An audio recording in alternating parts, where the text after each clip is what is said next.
America has long been coined as a nation of immigrants, and it is no doubt that within our richly diverse melting pot, we have an obligation to those seeking the land of opportunity.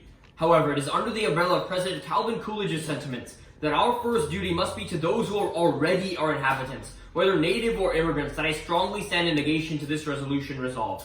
The federal government should adopt the Development, Relief, and Education for Alien Minors, also known as the DREAM Act.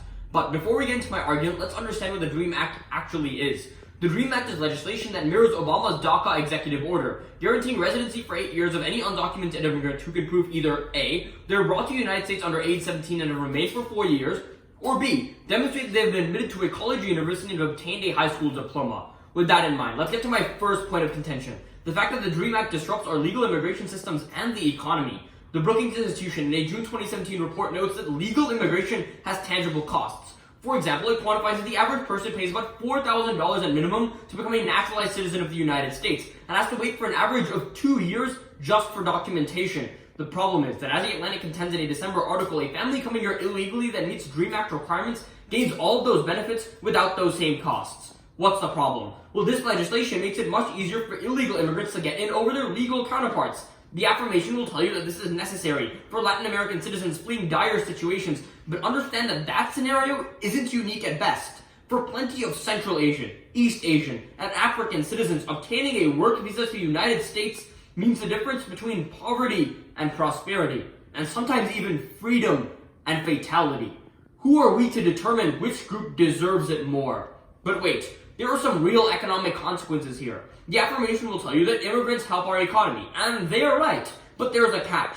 A 2016 study from the University of Pennsylvania notes that over 95% of our high-skilled immigrants enter legally through work visas, not through programs like the DREAM Act, which only requires 2 years of post-high school education, not nearly enough to create the high-skilled labor we value in immigrants. But it gets even worse. The Heritage Foundation in October 2017 write-up notes that any legalization of illegal immigration will incentivize more people to take that illegal route. And there's historical precedence for this. In fact, it cites that under President Barack Obama's DACA program, the US border saw a surge in illegal and unaccompanied minors rushing to the border in hopes of amnesty. And this makes sense. After all, which citizen who is struggling in poverty in Central and Latin America wouldn't want to try their shot in the United States?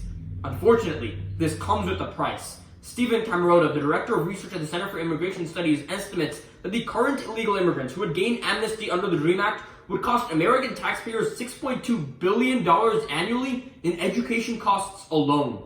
More illegal immigrants means more families who didn't pay taxes, burdening American education and American welfare, stripping away resources for those who have paid into it and now deserve it.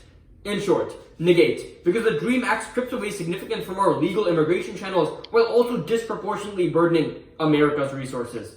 The second point of contention is that it worsens the status quo for current immigrants. A Gallup survey taken in 2019 reveals how over 55% of Americans believe illegal immigration is a serious security threat, while nearly 45% blame immigrants in general for job loss.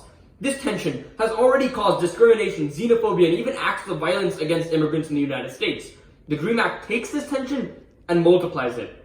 The Guardian in 2017 notes that after the passing of DACA under the Obama administration, there is a statistical increase in employer-based workplace discrimination and crimes against immigrants. And this makes sense. American citizens are especially unhappy about illegal immigration.